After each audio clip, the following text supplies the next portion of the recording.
ay taimtim na nanunumpa, natuto pa rin ko ng buong husay at katapatan.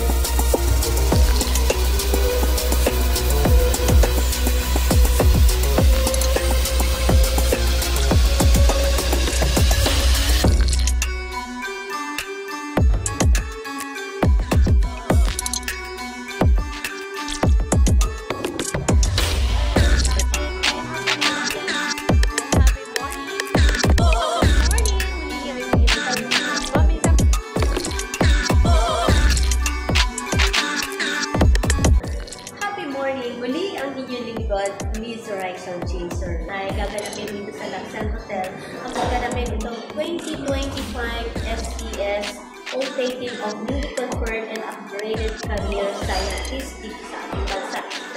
At alamin natin, ano-ano nga ba yung kanilang mga inobasyon o yung mga pag-aaral na ginagawa na magagamit sa pang-araw-araw ng ating pamumuhay. At titingnan natin kung ano yung kanilang mga naranasan at ano yung mga benepisyo na binibigay ng ating gobyerno. Titingnan din natin itong mga newly conferred career scientists, yung kanilang mga naranasan sa kabila ng pag-aaral para dito sa mga pangangailangan dito sa ating bansa. Pangunahin na ang pagkain, agrikultura at kung ano pa na siyang kinakailangan na mabigyan ng tugon ng solusyon ng ating bansa. At kapanayamin na rin natin ang masigasig na Director ng Department of Science Technology na ito na walang iba kundi si Director Luigi Samarita Lugo ay napakasipag talaga dito at titingnan natin kung ano yung kanyang mga mensahe at syempre dumating din sigurado si Secretary Renato Sotelo Jr. na siyang nagbibigay din ng inspirasyon para sa ating mga scientists at napag-alaman na darating din yung ibang mga sumusuporta yung kanilang pamilya at yung kanilang mga kapwa scientists din at kung ano pa yung kanilang mensahe rin dito na alam natin na kailangan din natin ito maintindihan at mabigyan din ng tugon yung kanilang mga ginawang pag-aaral na ito dahil ito ay sadyang pangunahin talaga yung sa pang-araw-araw na ating pamumuhay itong kanilang mga pag-aaral. Kaya tingnan natin ano ang mahalaga at alin dito ang gusto ninyo mga kababayan at sana masuportahan natin itong ating mga bagong scientists at mga dati ng mga scientifico na siyang patuloy na nagsusuporta sa ating bansa at binibigay nila yung kanilang buhay, panahon at lakas para lamang po ay makatulong sa ating mga pangangailangan.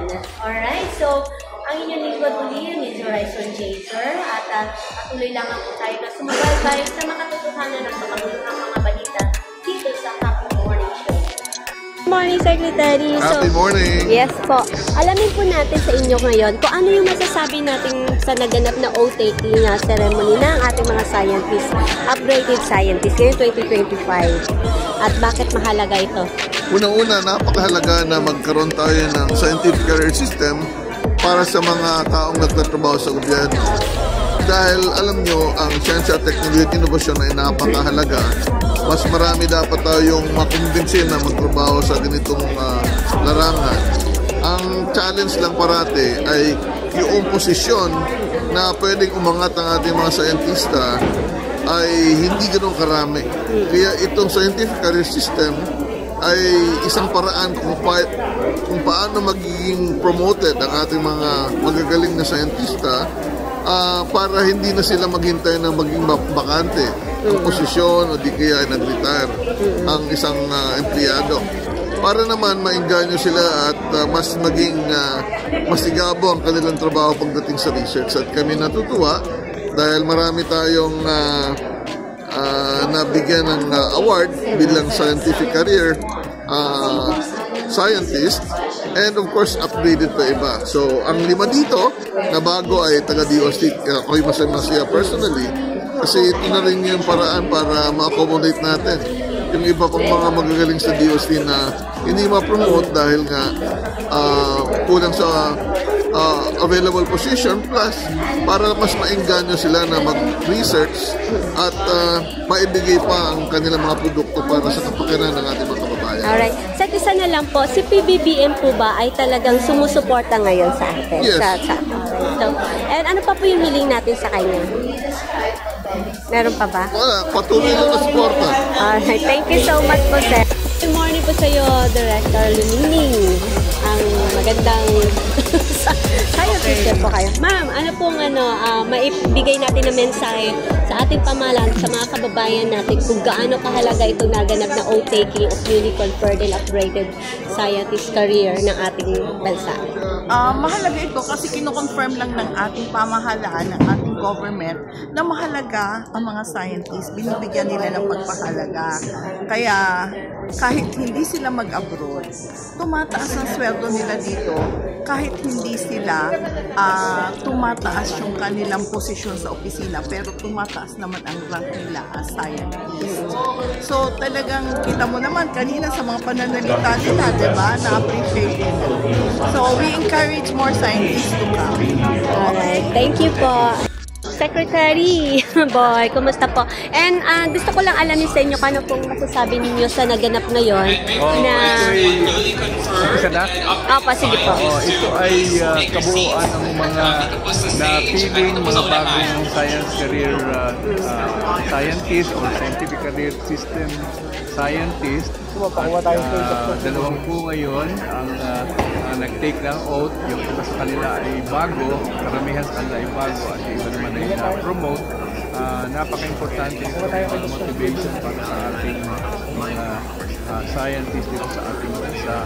Alam naman natin ang mga scientists ay nagtatrabaho ng sobra sa oras, at hindi naman sila yumayaman sa pagre-research lamang, and napakalaking dedication ng kanilang binubuhos dito. Kaya mahalaga ito para sa atin. Kaya dapat talaga suportahan. Alright, thank you so much po, Sec Boy. Kayo po ay naging panauhin dito. Thank you. Ito yung ating favorite na scientist. Sir, ano masasabi natin sa naganap na oath-taking of newly conferred and upgraded ngayong 2025? Sa ating ko, this is one of the best investments the Philippine government can make for the country. Alam mo, maraming issue ngayon sa budget. Dapat ang budget ng gobyerno dito pupunta sa scientists, sa mga magagawa ng buong science community. Actually, kung gusto mong kontrol ang baha, gamitan ng science. Actually, mahalaga yung gubat. Hindi naman lahat kailangan yung infrastructure. So sana gamitin natin ng science para sa kalukihan ng baha. Alright, so ligid sa ating kaalaman sa mga kababayan natin. Pasuyo po ko saan po kayo expertos? Ako, yung expertise ko ngayon ay medicinal plants at coconut oil. Kasi napaka-importante po para sa ating yung laki ng ating consumption sa export ng coconut ay lang mga alaga. Yan ang kailangan din gawin ng dagdagan ng science. So sana gobyerno mag-invest na lang sa science. Thank you so much po, Sir Director. Alright, happy morning po sa inyo, Sir Joel Ribadinera. Yes, sir. Congratulations po muna bilang itong natapos natin na naganap na oath-taking ceremony ng newly conferred and upgraded career scientist 2025. Sir, bago ako pala magtanong, yung gusto niya pang nais na masabi muna dito sa ating mga kababayan, sa ating gobyerno, at mga kapwa niyo po scientists. And yan, mensahe po. Ako po si Joel Ribadinera mula sa Institute of Food Science and Technology, University of the Philippines, Los Baños. Happy morning po sa inyo lahat. Ang message ko po sa ating mga kababayan, especially sa mga farmers po na nakakaranas ng mga sobrang harvest and hindi nila natatenda ng mahal, especially lalo na kapag season yung mga crops. Maaari po natin ito i-convert ito sa useful or mas mataas yung value. Yun po yung mga pinag-aaralan natin sa food science. sa pagpatuloy, gusto namin alamin po sa inyo na baka meron pa kaming hindi nalalaman na mas mahalaga dun sa pag-aaral. Yes po. Dito sa field namin sa food science, napansin po namin na ang daming nasasayang na pagkain. Kung napapanood po natin sa mga balita, for example sa Northern Luzon, truck na gulay ang itinatapon kapag season, hindi nila nabibenta. And then sa Menor, for example, yung truck na kalamansi na pupulok kapag hindi nila transfer, sayang po yung kita ng mga magsasaka. Yun po ang aming advocacy ay matulungan po sila na yung ganun kadaming mga produkto ay ma-convert natin to food products na mas mataas yung value. So, mas kikita po sila instead na matapon po yun. And alam po natin na yung mga basura din, kapag naipon yan, yan po ay may effect sa ating climate change. Mga carbon dioxide emission din yan. So, yun po, nakakatulong po tayo na ma-mitigate ang climate change and at the same time, napapakinabangan natin yung mga nasisirang pagkain and tumataas din yung value nila. So, mas kikita po tayong mga Pilipino. Yun po yung importansya na pinag-aaralan po natin sa science, yung mga ganitong problema, especially sa mga food waste and agricultural waste.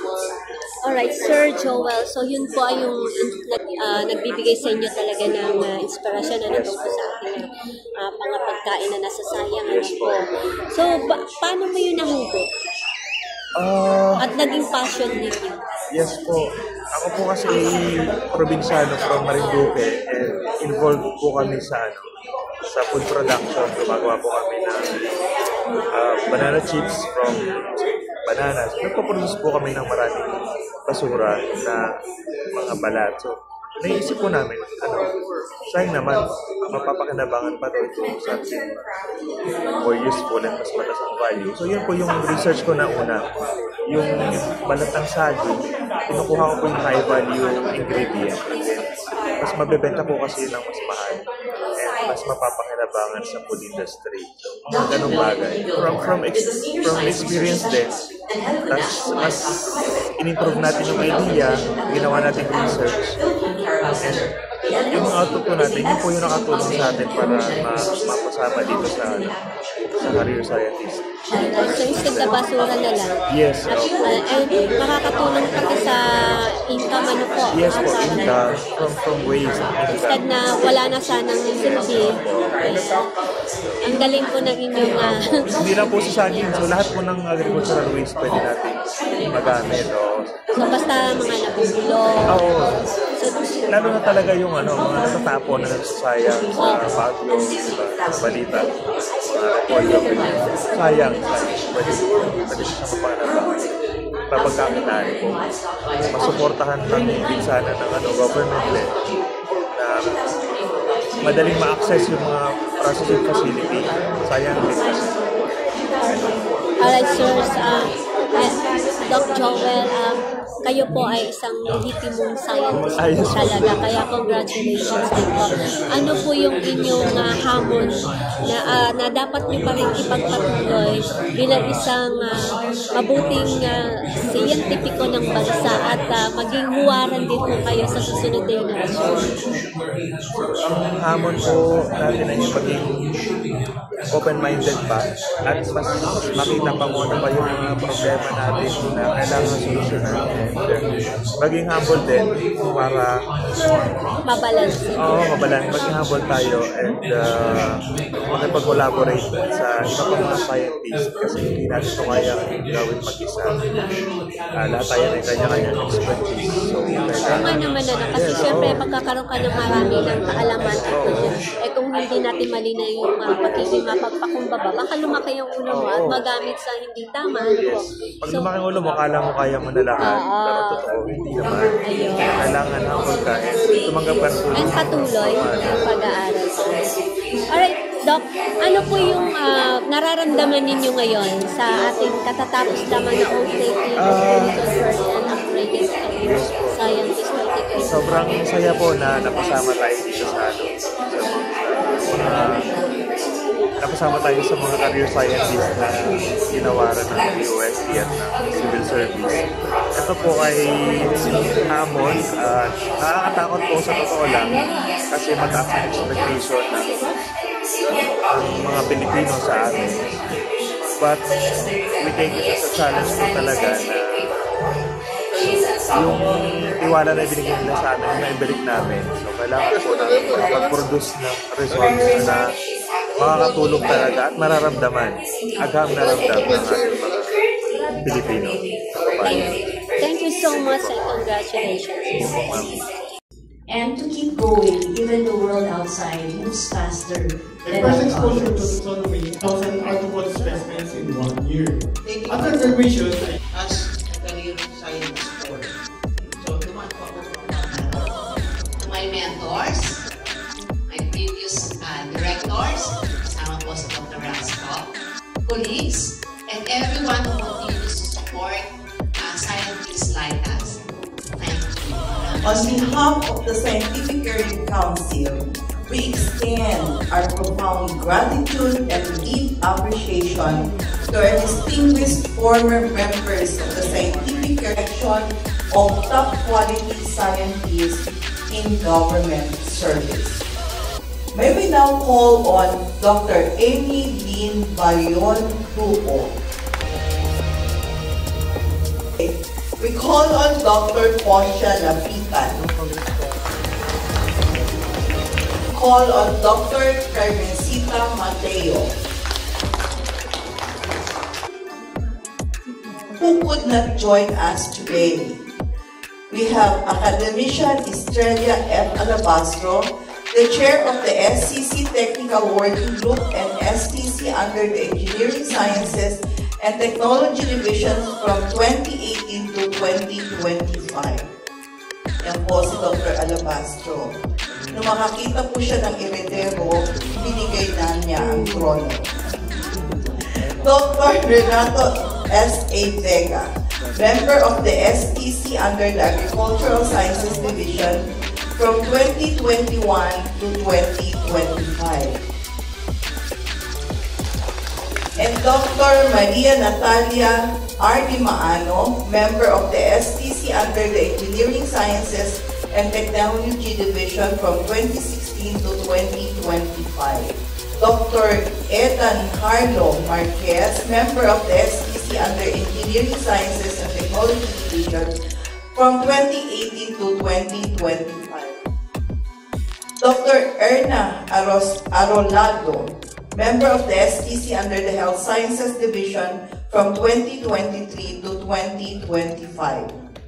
Dr. Doralyn Dalisay, member of the STC under the Health Sciences Division from 2021 to 2025. Let's give a warm round of applause to our former STC and STC members for their unwavering service and commitment to advancing science and innovation in government. Maraming National Academy of Science and Technology and the Scientific Career Council. I extend my warmest congratulations each pananaliksik mula sa DOC Pag-asa, ina-anchor. And para po sa inyong lahat ng mga scientists natin, sa haba ng pag-aaral po ninyo sa profesyon ng pamilya, may tayo po ba na pinagsisihan ninyo, lalo na po kapag may mga opportunity pa na mas kikita kayo ng malaki? Dahil alam natin na medyo sacrifice po munang ginagawa ninyo bago po kayo kumita ng mas malaki para lang po sa ating bansa. Thank you po. Scholar, kung pumunta ako ng Australia, gusto mo kaming doon na lang. Pero ang aking husband, napaka-patriotic. Ayun si husband. Ang dami na nag-recruit nung matapos ako ng PhD. So, nandun yung patriotism ni Julie. Nandun din yung benefit ng aming mga anak. Pero ngayon, sir, nasa na sila? Nag-PhD at sabi nga ni sir, pabalikin. Lalo na yung gusto ko sa circular economy. Hindi ko talaga naisip yung kasi nag-enjoy ako sa research. Weekend nga, nag-research pa rin. Nag-enjoy talaga. Kahit may anak, nag-enjoy pa din. Pero alam ko, maraming sakripisyo ako ng anak. Kasi siyempre, kita mo,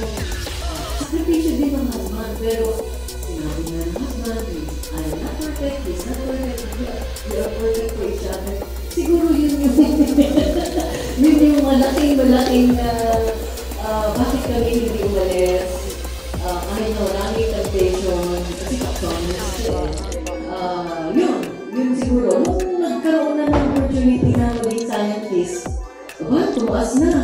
Pwede na kami bumili ng peanut butter. Totoo yun. Pwede ka na bumili ng clove. Yun. So, yung mga maliit na kaligayahan. Pero, all along, kaya sa pagmamahal ko sa corn borer, tignan mo ang damit ko. Meron ko siyang egg, larva, yung pa-adult. Kasi gusto ko rin magpasalamat sa Asian corn borer. Kasi dahil sa kanya, hindi scientist ko ang Alright, so pinapagtatapos ay sana ay mabigyan natin ng kahalagahan yung pag-aaral ng ating mga siyentipiko at ito nga ay pinakakita kung gaano nga kahalaga ang lahat ng pag-aaral na ginagawa nila. At magkaroon sana ito ng tugon na magagamit natin talaga sa pang-araw-araw na ating pamumuhay. At syempre mahalaga yung budget nito na mabigyan ng pamahalaan ng tamang budget para po ay maging matutuhanan lahat at maging hindi yan yung Laser Horizon Chaser. Happy morning!